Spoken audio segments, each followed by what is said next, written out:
I remember you said something about over in one day. What's the highest that you've made? Yeah, we hit a million. We hit a million one day. It was crazy. Oh wow! And then we made we had like a $6 million check, and Amazon held it.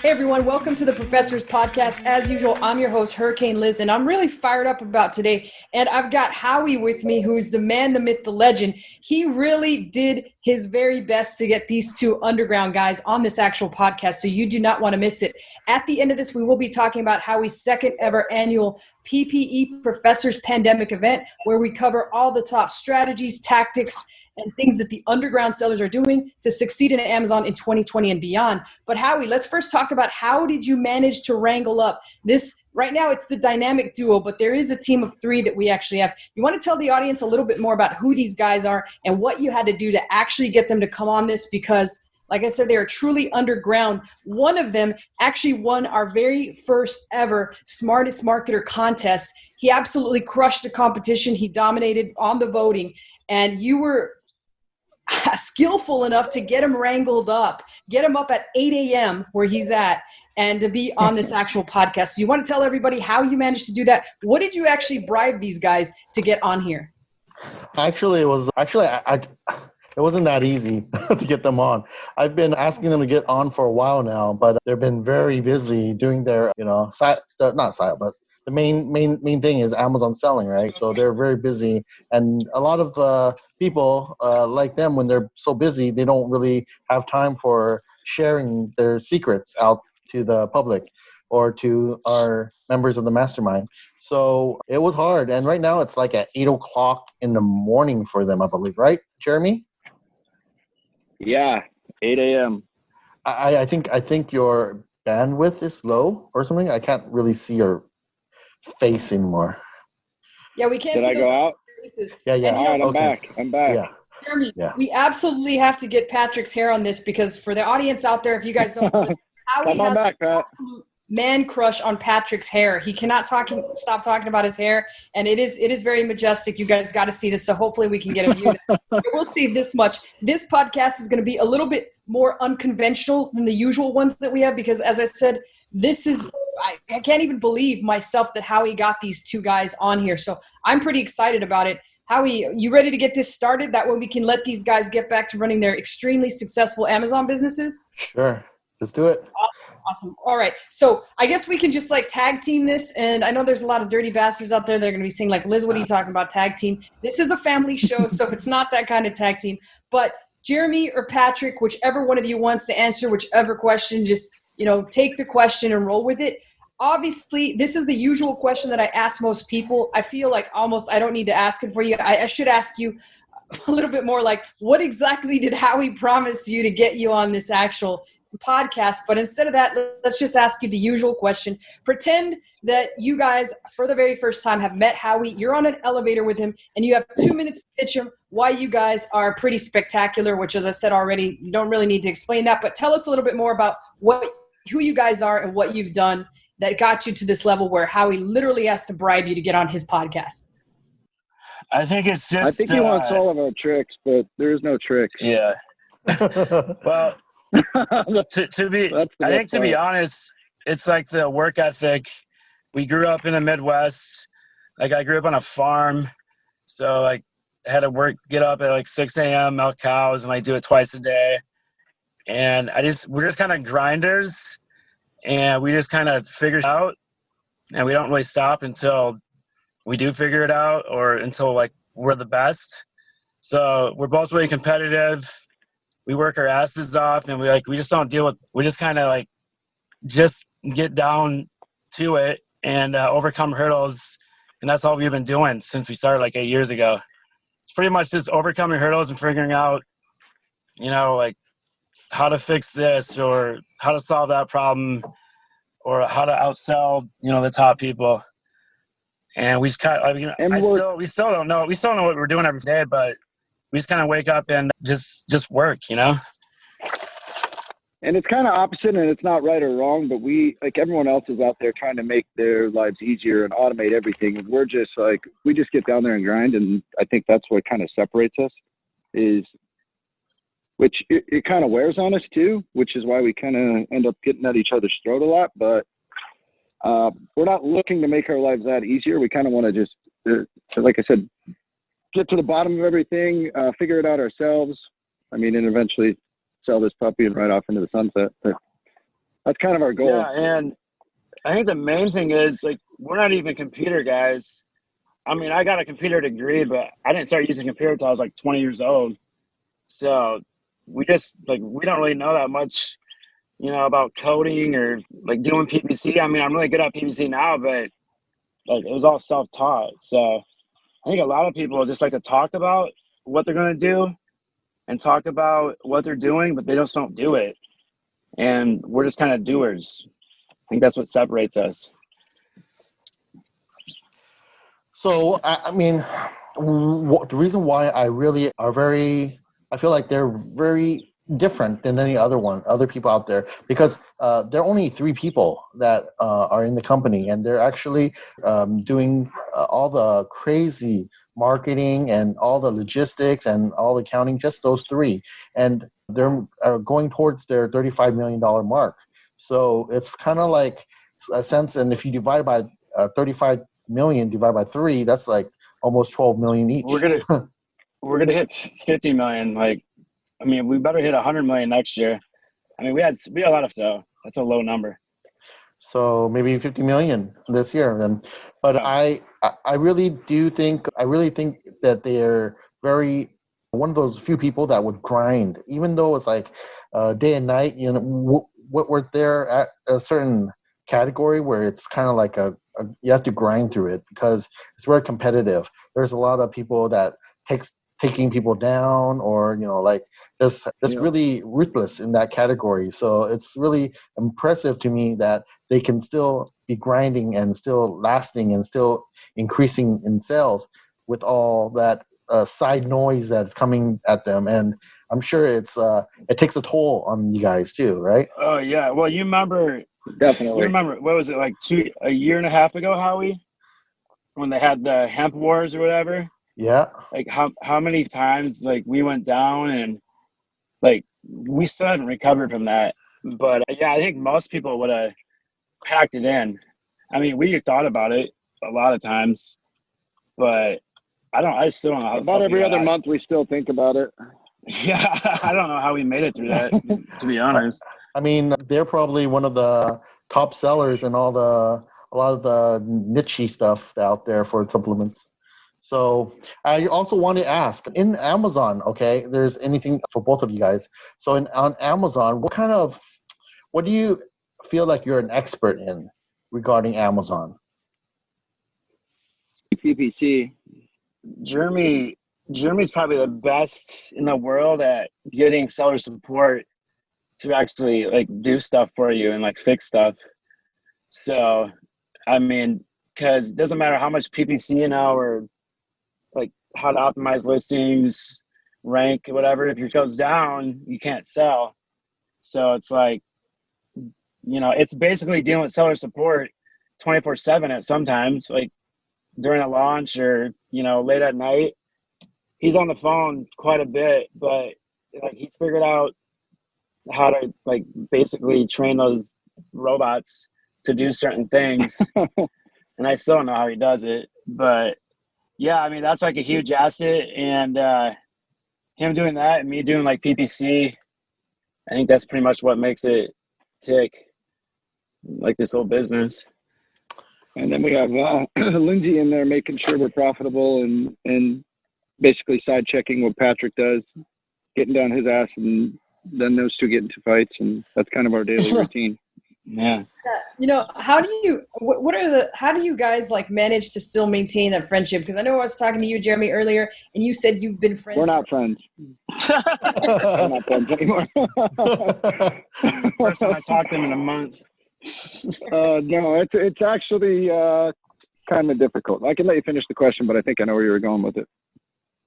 No, yeah, that was exactly where I was going with. And, this is completely kind of off topic. We'll get off the topic of the friendship. You guys aren't friends, it doesn't matter. It's working out. Whatever you're doing is working. But coming up to the event, have you guys had any conversation with Howie whatsoever? Or have you thought about what you can actually talk about? I know you guys are grinders and you just get in there and do work, but have you thought about anything that you talk about to the audience that you feel would truly help them and their businesses?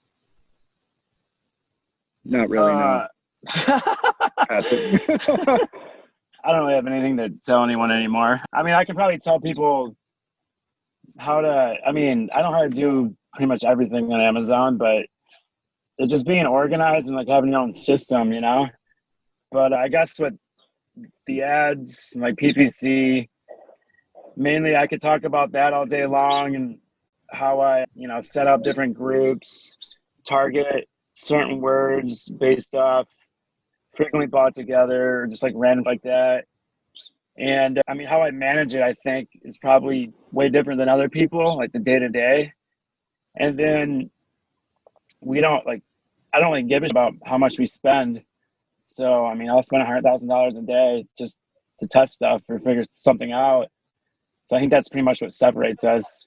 A lot of people are really concerned about, margins and making sure they profit. Like, I'm more concerned about like the bigger picture, what's it going to take to get, 6 figures a month on a product. So, that's we'll go 6 steps backwards to go forward. Like, yeah, but we're not afraid to go bury ourselves deep. It's probably the gambling mentality we have, I guess.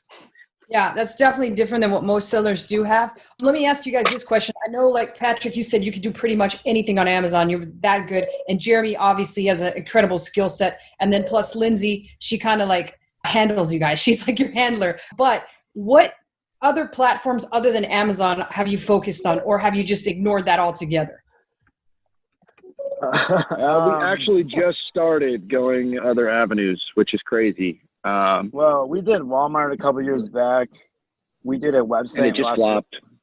Yeah, the website lost like 100,000. I don't know. Like every time we try to do something else, I don't think we put enough time and energy into it or what it is, but it just doesn't work out. So Amazon's always way more profitable and we can, pretty much launch whatever we want. So we just kind of stick with Amazon. With that being said, we are starting to go back to Walmart. We are going to start running some Google ads to our site, but nothing of any substance right now. So, like Patrick is like, can you let me know, like, what through going through the COVID times, what kind of problems do you see a lot of the sellers had during staying in stock 2020? Like inventory is like the biggest problem. Like you can only send in certain amount of inventory, so you got to use like certain programs to get it on the system, like hack it, so to speak. There's a ton of the disease claims because of COVID. All these listings are going down because of disease claims. Getting around those. Yeah, then I told you how I got that COVID account through that program manager, and that's just been a show. We can sell COVID products, but something's wrong with the account every day. So Amazon they don't have it figured out. They're like flying by the seat of their pants with all of it. So that's another problem. They're trying to grow or capitalize on it, but they're not ready. So, they're making more problems than what there needs to be. I know during the COVID time, you kind of did some things that actually created a lot of opportunity on your side. Can you talk about the opportunities that you see the sellers have in 2020 for the fourth quarter? Well, I basically didn't sleep for a bit. Jeremy and Lindsay were working like 20-hour days. And all I did, I would check brand analytics like once a day to see what keywords were like going off. And then we hit up our supplier and like go make 20,000 units. And we just did FBM. And he was so quick in the turnaround, like we killed it. So I was just looking at brand analytics, looking at the top 100 keywords, and then Bear hit up the supplier, put the orders in, and like that's all we did for like 3 months. I mean, that's pretty much why we were at each other's throats because of that time period. But we made a lot of money, so I guess we can't complain. I remember you said something about over and one day. What's the highest that you've made? Yeah, we hit a million. We hit 1 million one day. It was crazy. Oh wow! And then we made we had like a $6 million check, and Amazon held it.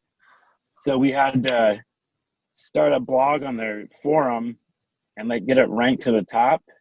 So like they would see that we were pissed, or like basically it was bad publicity for them.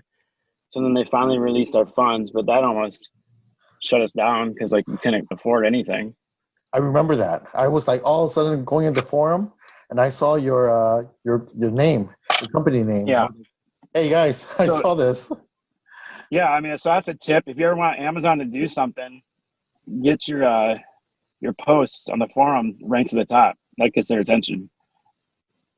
Yeah, they held our check for Velocity Spike for I think 6 weeks, and our burn rate was about $100,000 a day, so that kind of went quick.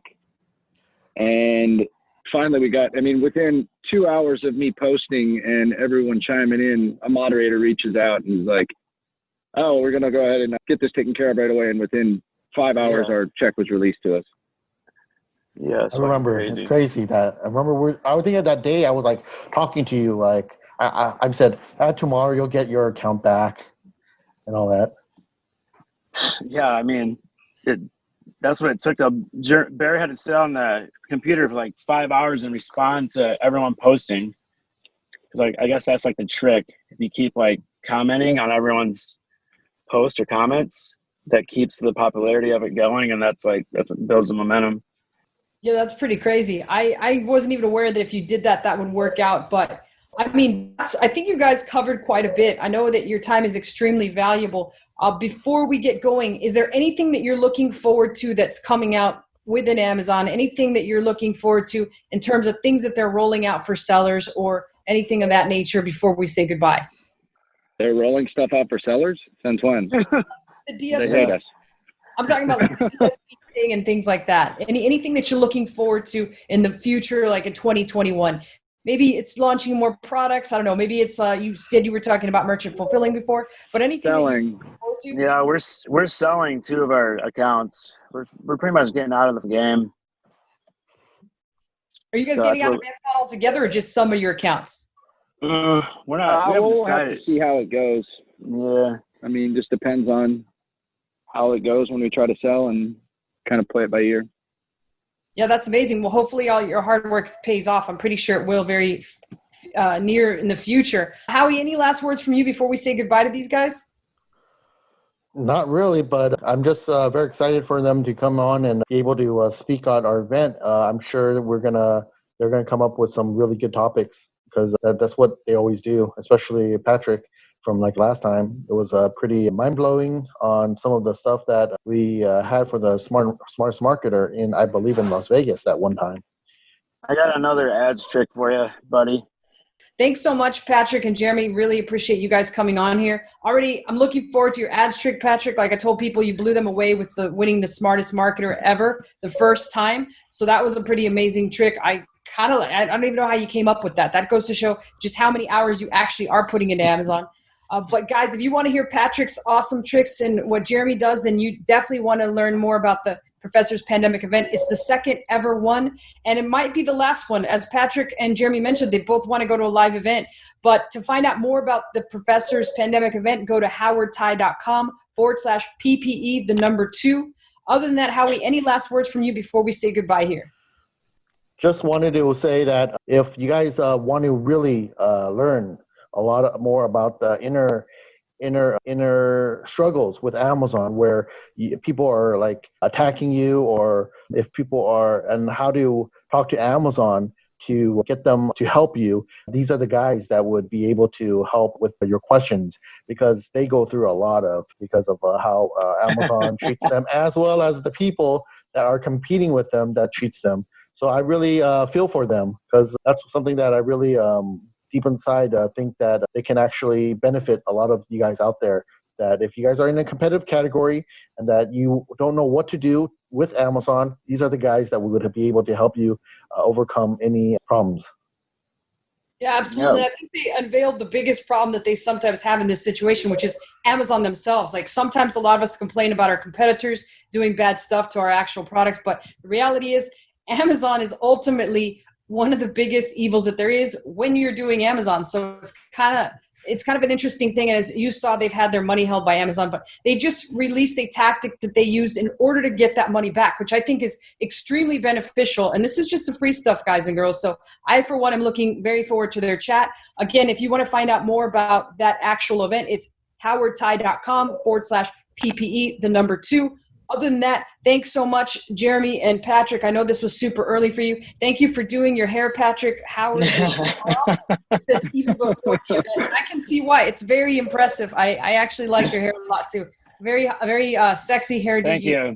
So, Jeremy, what's under your cap? I'm kind of curious now. If he's gone bald. I got a full head. Still. I got a full head of hair. So awesome. But I know I just didn't shower yet. Howard's wife, as always, when Howard tries to grow it out like yours, Patrick, she's like, no, that looks like he's got like a pineapple on the top of his head. He's got to cut it. So thank you for bringing shout out to Kat. At 8 a.m. I know it's early for you guys. Have fun in Arizona. And everybody out there, remember, it's howardtie.com/PPE number 2. I always screw that up. This time it's right. You guys have a great day, and thanks again, guys. All right, thanks, guys. All right, thank you. Thank you, guys. Bye.